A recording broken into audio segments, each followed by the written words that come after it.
لو عايزة بقى تعرفي البطاطس الجميلة دي اتعملت ازاي، تابعي الفيديو للآخر. هنعمل بقى البطاطس المشوية.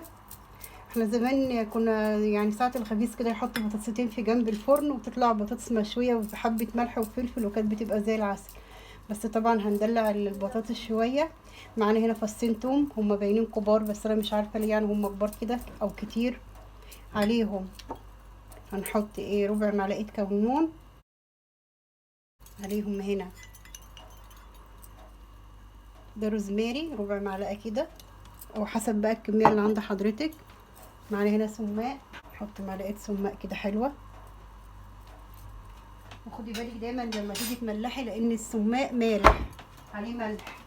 نحط عليهم الملح بتاعنا، يعني حطينا ملح وكمون وروزماري وسماق. عليهم معلقتين خل. عندك زيت زيتون حطي، بس انا مش بحب زيت الزيتون، زيت نباتي اهو. واحد، اتنين، وربع كوباية مية، عشان المية ديت اللي البطاطس هتستوي فيها. انا بحب اعملها في الكيس الحراري، بس طبعا عشان اللي ما عندوش كيس حراري نقلبهم مع بعض كده وتظبطي الملح. ويستحسن يعني ان انت تعملي البطاطس ديت مثلا قبلها بساعة ولا حاجة، بحيث ان هي الخلطة ديت او التتبيلة ديت تتدخل فيها كده وتبقى حلوة. ظبطي ملحك، نحطها على جنب كده. ده كله ده هيتظبط دلوقتي. نيجي بقى نقطع البطاطس مع بعض. معاكي بطاطس اي حجم تفضليه، اي حجم انت تحبيه. بتجيبي البطاطسايه كده تحطي قدامها معلقه خشب بالظبط على طول كده، وتنزلي لحد تحت.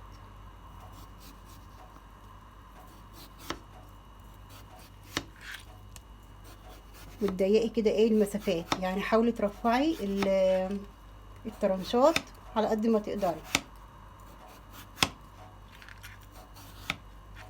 بالطريقه دي كده.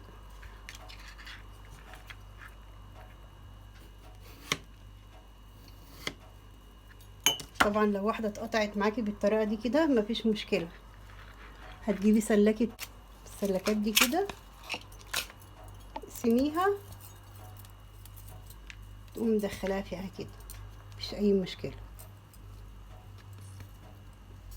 يعني الحمد لله اتقطعت قدامكم، عشان يبقى فيها حل. تحاولي ترفعي الترنشات بتاعه البطاطس. بقى حسب عدد افراد اسرتك، حسب اللي يحب ياكل بطاطسايه، اللي يحب ياكل اتنين.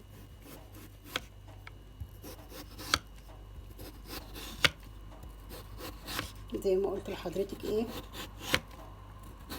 الترنشات تبقى رفيعه كده على قد ما تقدري رفعها.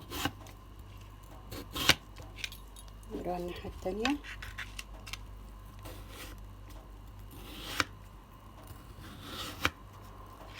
نعملها كلها بالطريقه دي كده. بتجيبي بقى سيرفيس حلو زي كده، تحطي فيه ورقه زبده.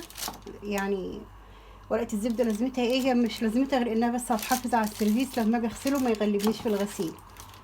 طبعا الصوص معانا جاهز اهوت. بتفتحي بقى الفتحات دي كده بصبعك كده بالراحه. معلش الاضاءه عندي مش تمام. تحاولي تدخلي في الفتحات دي كده على طبق قدامك كده. سهله وبسيطه، وبتبقى ريحتها ما شاء الله،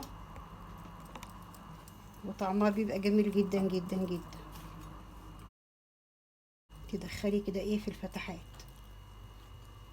اعمل بقى المقدار اللي عندي كله زي ما قلت لك. لو واحده كده اتفتحت معاكي بالسلاكه الخشب دي كده، بتدبسيها في اخواتها كده، ما تقلقيش اهو بالطريقه دي كده. نحطها في السيرفيس معانا.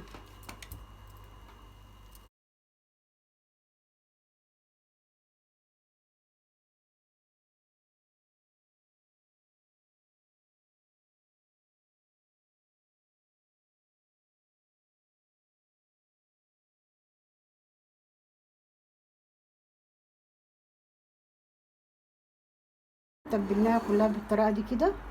طبعا الحبة اللي فايضين دول مش هنرميهم، لا هنحطها برضو على وشها كده، هم دول اللي هي هتستوي فيهم. نغطيهم بقى بايه، بورقة سيلفر،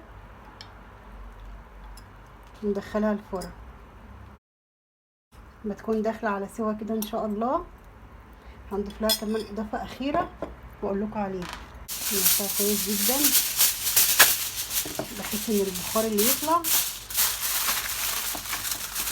يسويها من فوق وتدخل على سوا ان شاء الله. نشيل الفويل دوت ونضيف لها اضافة اخيرة باذن الله.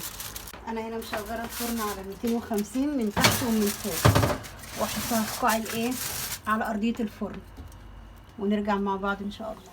بسم الله الرحمن الرحيم. قعدت معانا حوالي كده نص ساعه اهي. بسم الله ما شاء الله لا قوه الا بالله. نضيف لها بس حاجه بسيطه كده، اللي حابب حابب واللي مش حابب عادي يعني.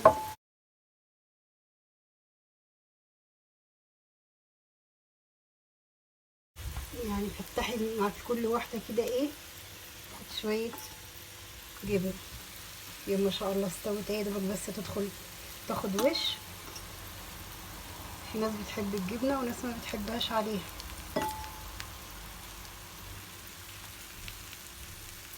عاوزه ترشيها على الوش ماشي.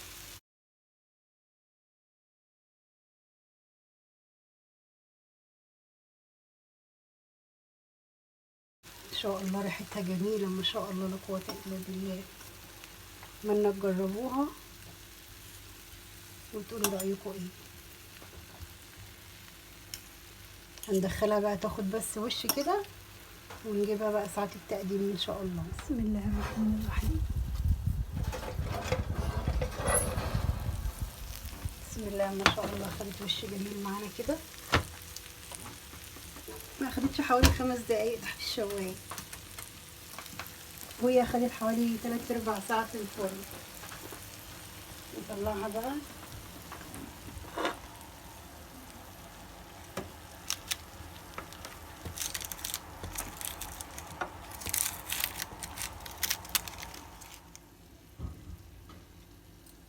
تقدميها بقى مع كفتة مع مكرونة، تبقى جميلة جدا جدا. وألف هنا وشفا للي ياكل، وكل سنة وانتم طيبين.